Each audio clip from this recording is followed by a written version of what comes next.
পাল্টানো দরকার, চাই বিজেপি সরকার। একটা কথা বলবো, শুনতে খারাপ লাগে, হচ্ছে শুভেন্দু। এইদিকেও মেয়ে ওইদিকেও মেয়ে, বিয়ে করতে কষ্ট পায়, মেয়েদের গুতা নিতে ভালোবাসে, আর আমাদের দিদি বুক ফুলিয়ে যায় সবাই চটি পড়ে।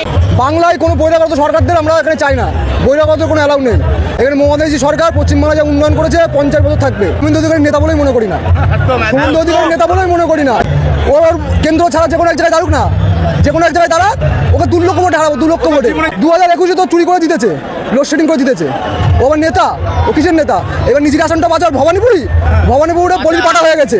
এরা বুঝে গেছে 4 মে দুপুর বেলার পরে তৃণমূল তোমার দেখা নাই রে, তোমার দেখা নাই। মমতা দি মুখ্যমন্ত্রী হতে পারবে চতুর্থবার।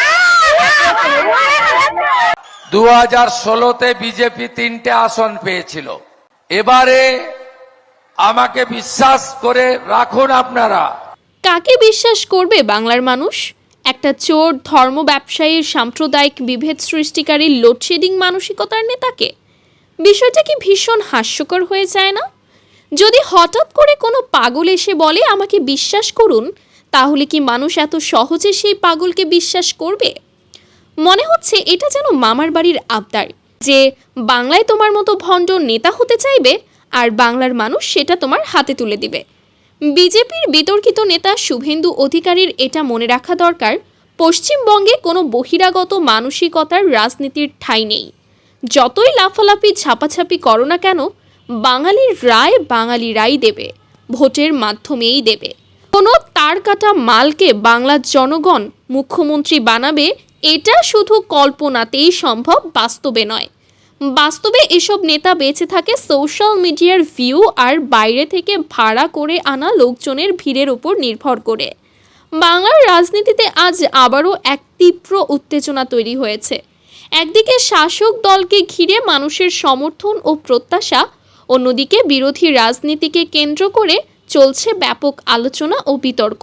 এই পুরো রাজনৈতিক আলোচনার কেন্দ্রবিন্দুতে আছেন শুভেন্দু অধিকারী। তার রাজনৈতিক অবস্থান, বক্তব্য এবং কার্যকলাপকে ঘিরে রাজ্যের বিভিন্ন অংশে তীব্র প্রতিক্রিয়া তৈরি হয়েছে বলে দাবি করা হচ্ছে।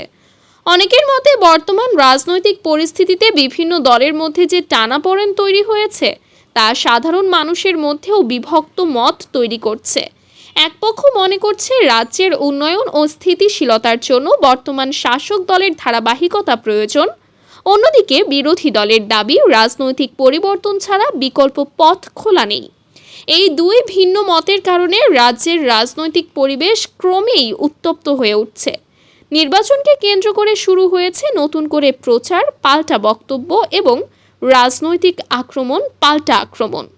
বিশেষ করে ভবানীপুর এবং নন্দীগ্রামকে ঘিরে রাজনৈতিক সমীকরণ আবারও আলোচনায় এসেছে। এই দুই কেন্দ্রকে ঘিরে রাজ্যের রাজনৈতিক ভবিষ্যৎ কোন দিকে যাবে সেটা নিয়েই চলছে জোর আলোচনা। সমর্থক ও বিরোধীদের মধ্যে মতপার্থক্য স্পষ্ট।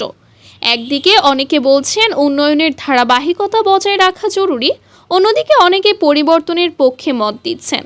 রাজনৈতিক বিশ্লেষকদের মতে এই পরিস্থিতি শুধুমাত্র একজন ব্যক্তি বা একটি দলের মধ্যে সীমাবদ্ধ নয়, এটি পশ্চিমবঙ্গের বৃহত্তর রাজনৈতিক বাস্তবতা ও ক্ষমতার ভারসাম্যের প্রতিফলন। আগামী নির্বাচনের আগে এই উত্তেজনা কোন দিকে মোড় নেবে, সেটাই এখন সবচেয়ে বড় প্রশ্ন হয়ে দাঁড়িয়েছে। আপনার মতে এই রাজনৈতিক উত্তেজনার আসল কারণ কি? কমেন্টে আপনার মতামত জানান। আর এমন আরও রাজনৈতিক বিশ্লেষণ পেতে আপনার প্রিয় বার্তা পশ্চিমবঙ্গ চ্যানেলটি সাবস্ক্রাইব করুন।